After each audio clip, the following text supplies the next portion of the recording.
dia mengaitkan teorinya tentang hukum dengan perasaan sosial etis. Ya, ini menurut dia itu. Jadi perasaan sosial etis itu justru ada dalam konteks individu sebagai warga negara, polis. Nah ini. Nah, jadi diandalkan pada polis ya, pada negara bentuk di era Yunani. Jadi kalau menurut dia, hukum seperti halnya polis itu merupakan wahana yang diperlukan untuk mengarahkan manusia pada nilai-nilai moral yang rasional. Ya, dalam filsafat kemarin sudah saya terangkan tentang pemikiran nasional. Nah, ini hanya dalam polis yang merupakan institusi logos, teratur, rasional, bermoral, terakat, seorang individu dimungkinkan menjadi makhluk moral rasional. Ini. Dan inti manusia moral rasional menurut Aristoteles adalah memandang kebenaran, teoria atau kontemplasi sebagai keutamaan hidup, summum bonum. Dalam rangka ini manusia dipandu oleh dua pemandu yaitu akal dan moral. Akal rasional, memandu pada pengenalan hal yang benar dan yang salah secara nalar murni serta serentak memastikan mana barang-barang materi dianggap baik bagi hidupnya. Jadi akal memiliki dua fungsi yaitu fungsi teoritis dan fungsi praksis. Untuk fungsi pertama itu fungsi teoritis, Aristoteles menggunakan kata sophia yang menunjukkan kearifan. Sementara yang kedua ini yaitu praksis, ya digunakan disebut sebagai dalam terminologi skolastik disebut prudensi atau prudence. Nah, pertanyaannya bagaimana dengan fungsi moral? Moral menurut Aristoteles memandu manusia memilih jalan tengah antara dua ekstrim yang berlawanan, termasuk dalam menentukan keadilan. Moral memandu pada sikap moderat, hidup dan bahasa sang tertutup perangkat bencana. Nah, dalam konstruksi filosofis makhluk moral yang rasional inilah menurut Aristoteles dia berkaitan dengan penyusunan teori hukum. Bagi Aristoteles, karena hukum menjadi pengarah manusia pada nilai-nilai moral yang rasional, maka ia harus hadir. Ya, karena keadilan hukum identik dengan keadilan umum. Keadilan ditandai oleh hubungan yang baik antara satu dan yang lain, tidak mengutamakan diri sendiri, tapi juga tidak mengutamakan pihak lain. Ini yang menjadi dasar perasaan sosial etis ya dari Aristoteles. Jadi sekali lagi itu bahwa hukum itu harus menjadi mengarah pada nilai-nilai rasional, maka dia harus adil. Jadi hukum itu rasional. Seperti saya sudah jelaskan sebelumnya, misal kalau Anda melakukan kontrak jual beli, maka pilihan rasionalnya kedua belah pihak harus melaksanakan. Yang penjual siapa, ya, melaksanakan posisi penjual, yang pembeli melaksanakan posisi sebagai pembeli. Jadi sangat rasional. Hukum itu sangat rasional.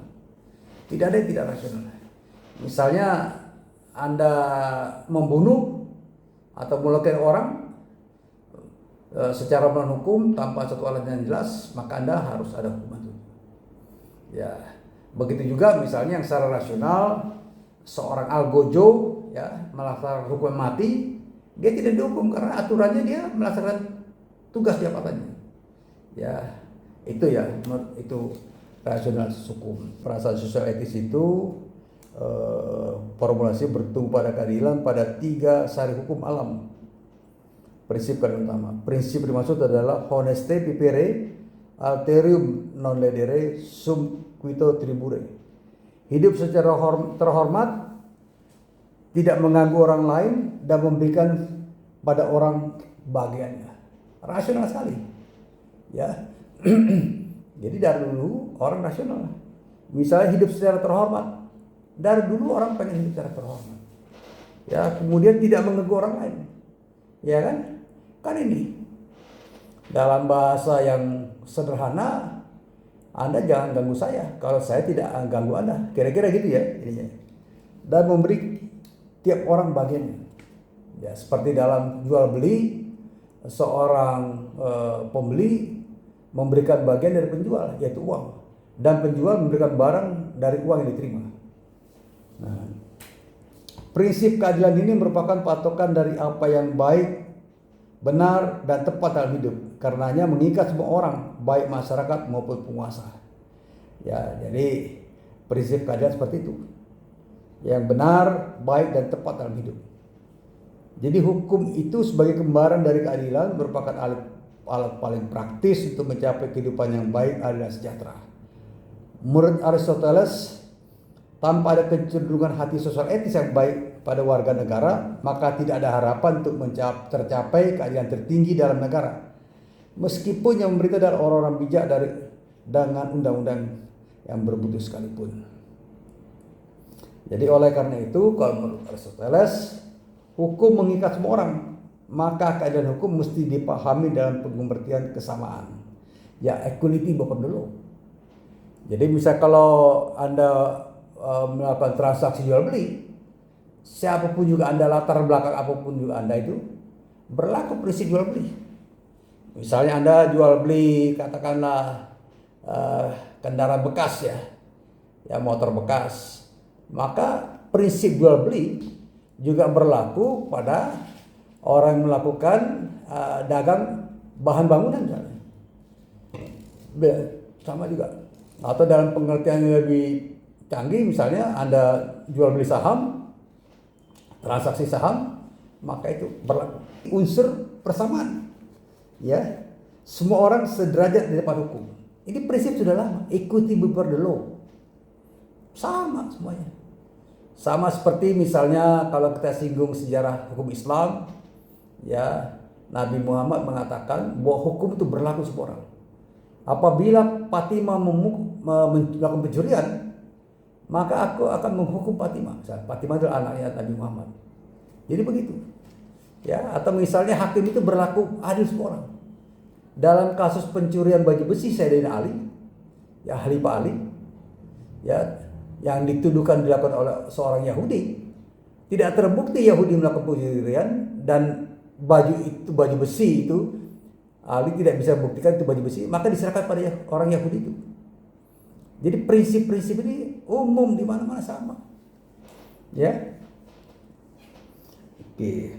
Kemudian tadi sudah ada namanya kesamaan numeritik.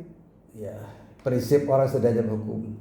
Sedangkan ada yang kesamaan proporsional.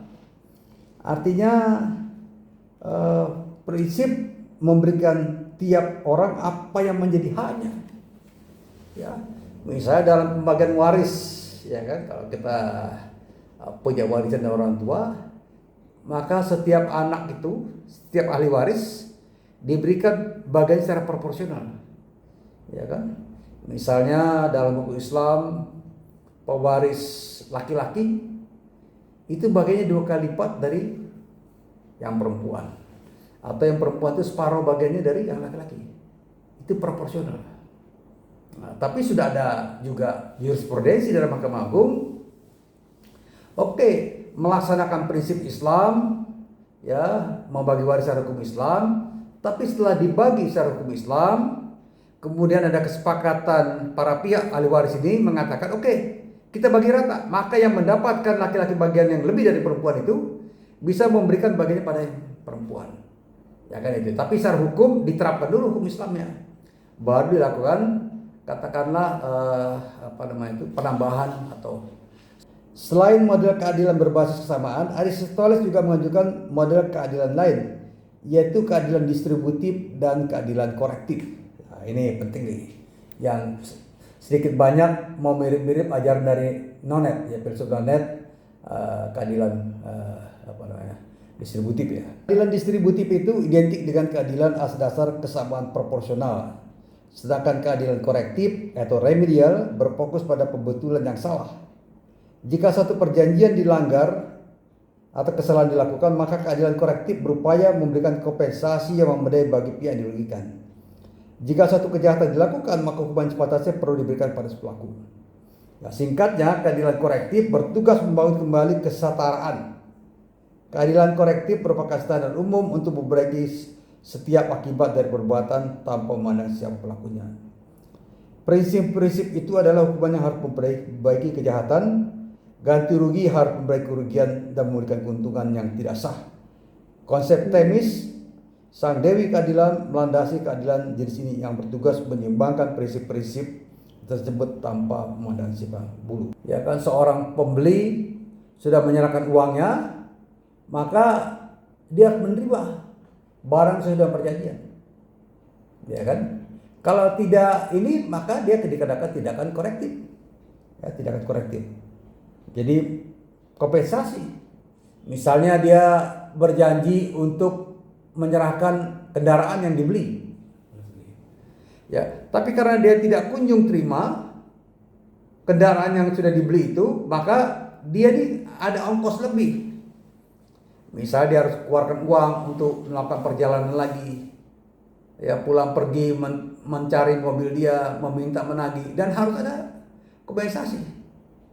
Ya, inilah dalam aturan-aturan perjanjian perdata. Kalau dalam gugatan perdata itu, ya, dalam gugatan perdata kadang-kadang ada juga keadilan korektif, tuntutan keadilan korektif. Misalnya hakim sudah memutuskan mengembalikan barang, tapi pihak penjual tidak mengembalikan, maka di dalam petitum gugatan diminta bahwa apabila putusan tidak dilaksanakan oleh pihak tergugat, maka diminta uang denda atau uang kompensasi, ya katakanlah misalnya 1 juta rupiah per hari misalnya. Ya kan, itu tindakan keadilan korektif. Jadi dalam aspek praktis semua teori-teori keadilan ini sudah dilaksanakan. Ya.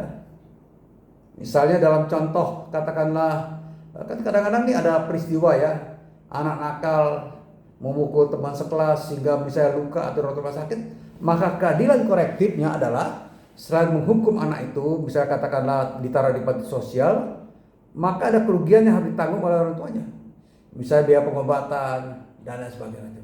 Itu keadilan korektif. Nah,